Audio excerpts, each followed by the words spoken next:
Meu pesadelo começou em 2001. Na época, eu tinha 20 anos, estudava, estagiava, sempre fui muito alegre, namorava bastante, adorava sair, ir pra balada com as minhas amigas, enfim, tinha uma vida normal de uma menina de 20 anos. Um determinado sábado, minha amiga Cláudia me ligou, nomes fictícios, tá, gente? E por favor, peço sempre que mandem os relatos com nomes fictícios. Minha amiga Cláudia me ligou me chamando para sair e que um amigo dela iria também.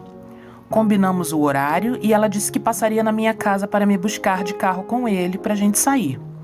Eles chegaram lá em casa e assim que o Ricardo me viu, já percebi seu interesse por mim.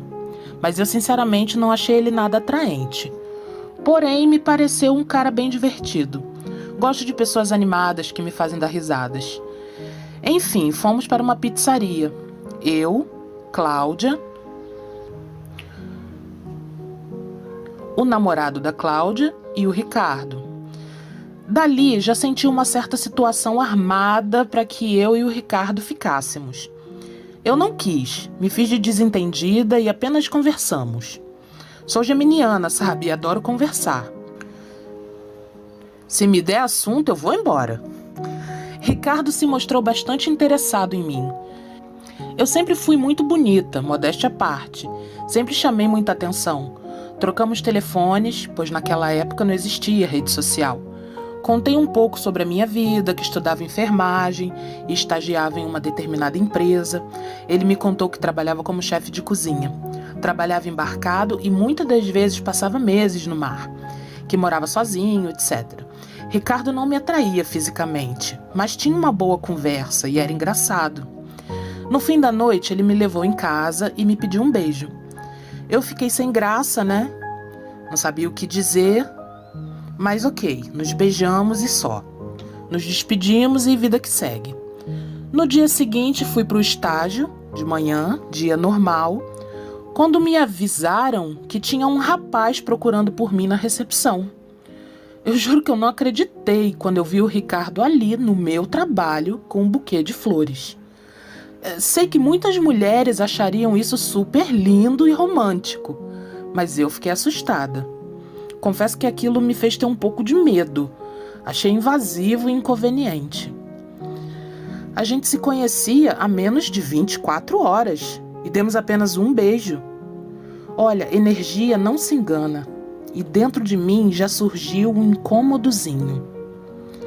Aceitei as flores, mas disse para ele que eu não podia conversar, pois estava no estágio. Não podia dar atenção a ele naquele momento.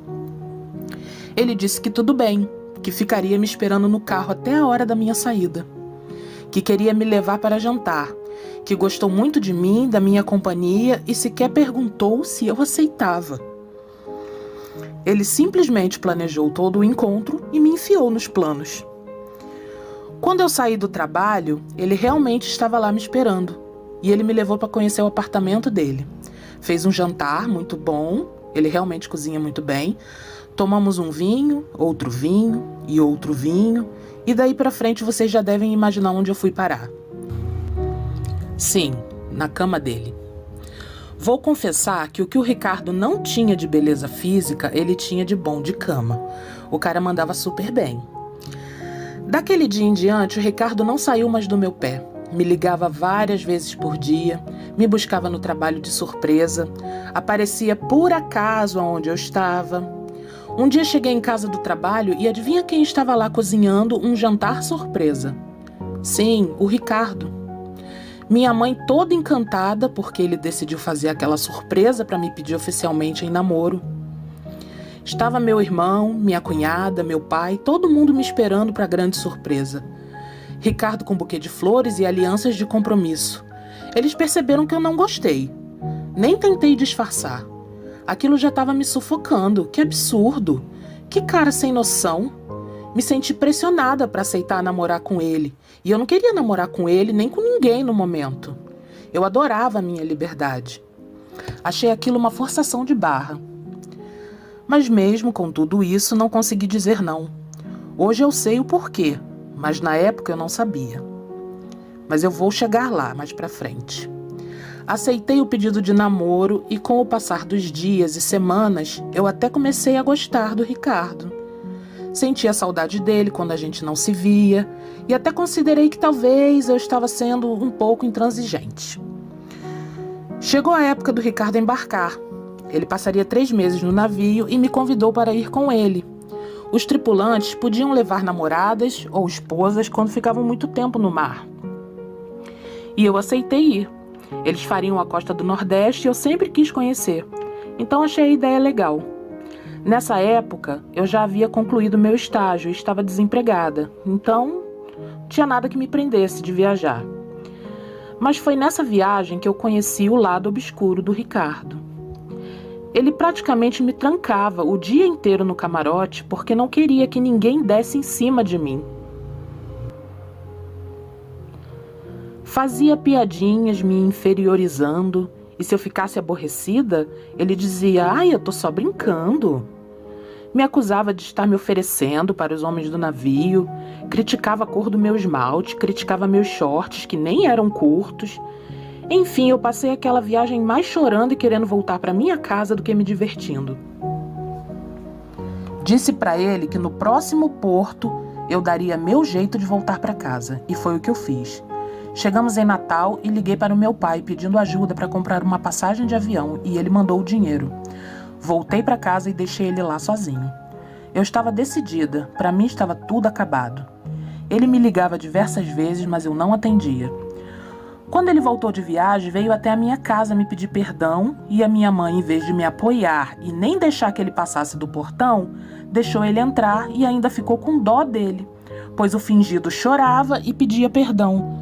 Disse que tinha medo de me perder, por isso sentia ciúmes, mas que isso nunca mais ia se repetir, blá, blá, blá. Mesmo assim, permaneci firme e não reatei. Eu sempre fui de opinião forte, sempre fui decidida e determinada. Mas ultimamente, desde que conheci o Ricardo, eu me sentia fraca. Eu me sentia indecisa, confusa. Os dias se passaram e foi nascendo em mim uma saudade tão grande dele, tão grande que até senti febre. Comecei a me sentir muito mal, só queria dormir, um desânimo, náuseas. E foi então que eu descobri que eu estava grávida. Meu Deus do céu, eu quase infartei. O que eu faria agora? Grávida, desempregada, sem o apoio dos meus pais? Fui obrigada a engolir o meu orgulho e procurar o Ricardo. Eu queria interromper aquela gestação. Não tinha planos de ser mãe. Meu plano era começar a minha tão sonhada faculdade. Ele ficou radiante com a notícia e disse que não me deixaria fazer aquilo de forma alguma e me pediu em casamento. Eu não tive outra escolha a não ser aceitar, pois minha mãe jamais aceitaria uma filha grávida em casa. Meu pai acatava tudo que minha mãe falava. Eu não teria mesmo o apoio deles. Fui morar junto com o Ricardo e no começo foi tudo às mil maravilhas. Afinal, ele passava mais tempo embarcado do que em casa. Os pais e a irmã do Ricardo moravam no mesmo andar que ele. E comecei a perceber a quem o Ricardo puxou. Eles eram invasivos, inconvenientes, não saíam lá de casa. Ficavam do almoço até a janta. Recebiam visitas na minha casa, pois era arrumadinha, tudo em ordem. E a casa deles era um chiqueiro. Até a chave do apartamento eles tinham. Até entendo, porque afinal o Ricardo era solteiro e viajava muito antes, né? Então eles tomavam conta do apartamento para ele. Mas a situação agora era outra. Estávamos casados e eu queria ficar à vontade na minha casa, sem ter que me dar de cara com a mãe e a irmã dele, entrando sem nem ao menos bater na porta. Fora que a irmã dele é uma barraqueira sem educação. Eu enjoava muito na gravidez, passava muito mal, queria ficar deitada, em paz, sem ninguém me enchendo o saco, sabe?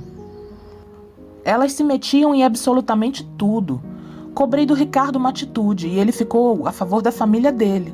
Claro, afinal, elas me vigiavam. Passei uma gravidez muito conturbada, muitas brigas, eu não suportava sequer a voz dele, quanto mais ter relações. Minha filha nasceu em um parto complicado, onde demorou muitas horas desde que a bolsa se rompeu, e ela precisou ser reanimada. Faltou oxigenação no cérebro dela e isso causou nela um leve retardo mental. Hoje ela tem 18 anos, mas a mente dela é de uma criança de 10 anos. Tem dificuldade de aprendizado e de audição também. Voltando ao relato, bem, no meu resguardo, o Ricardo pediu demissão e começou a trabalhar em um restaurante em sociedade com um amigo. Então, todos os dias ele estava em casa e todos os dias a gente brigava. Ele ligava para minha mãe para falar mal de mim. Ele ligava para os meus amigos para falar mal de mim. Criticava a minha barriga, que ficou cheia de estrias. Não queria que eu fosse nem na padaria. Dizia que eu estava indo atrás de macho. Que eu estava marcando encontros às escondidas. Um dia, minha melhor amiga e madrinha da minha filha me ligou do celular do pai dela, mas eu não vi a ligação. Pois ele pegou o meu celular e retornou a ligação. Só que quem atendeu foi o pai da minha comadre. E ele perguntou: então é você o macho que está comendo a minha mulher? E ameaçou o homem, um senhor que tem idade para ser meu avô. A briga foi feia, pois não admitia ser tratada daquela forma, como uma vagabunda. Liguei para o pai da minha comadre pedindo desculpas e ele enlouqueceu. Nesse dia, ele me agrediu pela primeira vez. Eu peguei minha filha, minhas coisas e fui para a casa da minha mãe. Eu não sei aonde o inferno era pior, se com o Ricardo ou na casa da minha mãe. Ela deixava ele entrar lá a hora que ele queria, mesmo sabendo que ele me agrediu. Ele botou toda a minha família contra mim, até o meu irmão deixou de falar comigo. Minha tia, que era praticamente uma mãe para mim, me deu as costas, meus primos também. Ele virou amiguinho de todo mundo e eu, a bruxa. Ele novamente fez teatro na frente da minha família, chorou, implorou que eu voltasse, pois não vivia sem mim nem a nossa filha. E sempre comovia todo mundo. Todos achavam ele super gente boa, mas só eu sabia quem ele era de verdade. Todos adoravam ele, inclusive a minha mãe. Ela dizia que eu deveria voltar para casa, porque casamento era assim mesmo. Não era um mar de rosas o tempo todo. E que eu tinha que ter mais paciência e dar graças a Deus por ele dar do bom e do melhor para mim e para minha filha. Acabei voltando mais uma vez para casa do Ricardo. Quando minha filha completou 1 ano, consegui arranjar um emprego na minha área e finalmente teria minha independência financeira. Minha mãe cuidava dela para eu trabalhar e eu finalmente, pelo menos nos momentos que eu estivesse fora de casa, eu teria um pouco de paz. Ledo engano. Ele me vigiava, me seguia de carro para saber se eu realmente ia para o trabalho, implicava com a minha maquiagem, ligava no meu trabalho para saber se eu estava lá. Era um pesadelo real a minha vida. Mas eu nem imaginava que o pior ainda estava por vir. Um dia cheguei em casa do trabalho e peguei uma briga dele com a irmã dele. E escutei a seguinte frase: agora eu não presto, né? Mas na hora de me pedir para fazer macumba para amarrar a sua mulher, eu sirvo. Nossa, ali a minha ficha caiu. Era isso então. Eu estava com ele à base de feitiço. Por isso eu não conseguia me livrar dele. Mesmo não gostando dele, eu não conseguia sair daquela situação. Eu já sabia que a família dele era envolvida com feitiçaria, mas nunca isso passou pela minha cabeça. Eu nunca procurei me inteirar desses assuntos. A partir desse dia, se eu já não gostava dele, aí eu passei a odiar. Tinha verdadeiro nojo. Aproveitei que tinha meu próprio dinheiro e fui embora de vez. Dessa vez, nem o Papa me faria voltar.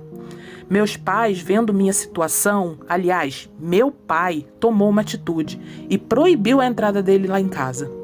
Até a minha mãe dessa vez me deu apoio. E foi então que eu consegui me livrar, entre aspas, dele, porque no meu trabalho ele ia todo dia chorar e implorar que eu voltasse.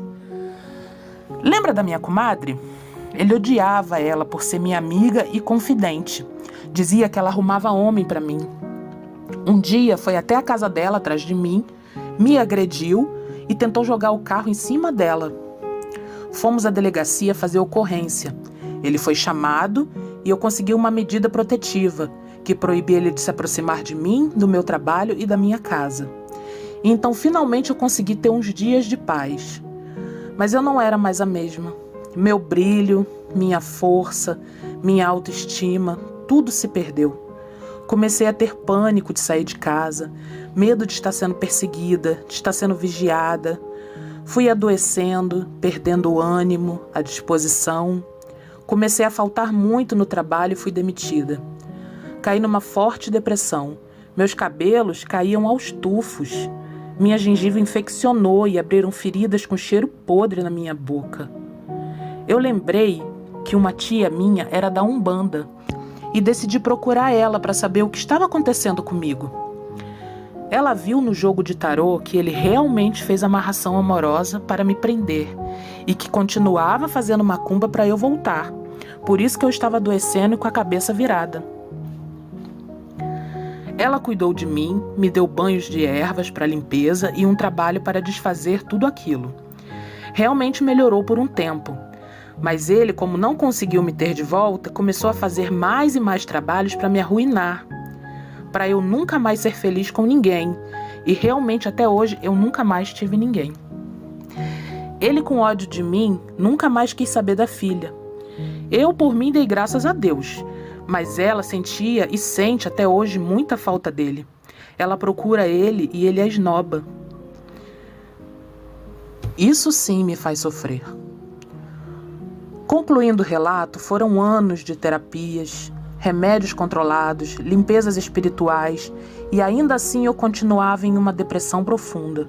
Fui afastada do meu atual trabalho pelo INSS por doença mental e fui internada 2 vezes em clínica psiquiátrica. Eu não consigo me perdoar por ter me permitido passar tudo isso, por ter sido tão permissiva. Minha saúde mental não existe mais. Tenho muito medo de enlouquecer de vez. O que vai ser da minha filha? Fim. Nossa, que barra pesada. Que barra... Mas pode deixar, amiga, que a lei do retorno existe. A lei do retorno existe. Ah, existe. Feliz ele não é nem nunca foi. E daqui pra frente é que não vai ser mesmo. Porque o que a gente planta, filha, a gente colhe. Pode demorar, mas colhe. Que bom que você foi uma mulher forte, decidida e teve contato zero, decidiu contato zero. Seus pais te ajudaram, que bom, que bom. Desejo para você muita luz, que as forças divinas sempre abençoem a sua vida e te proteja cada vez mais dessa alma negra. Um grande beijo, até o próximo vídeo.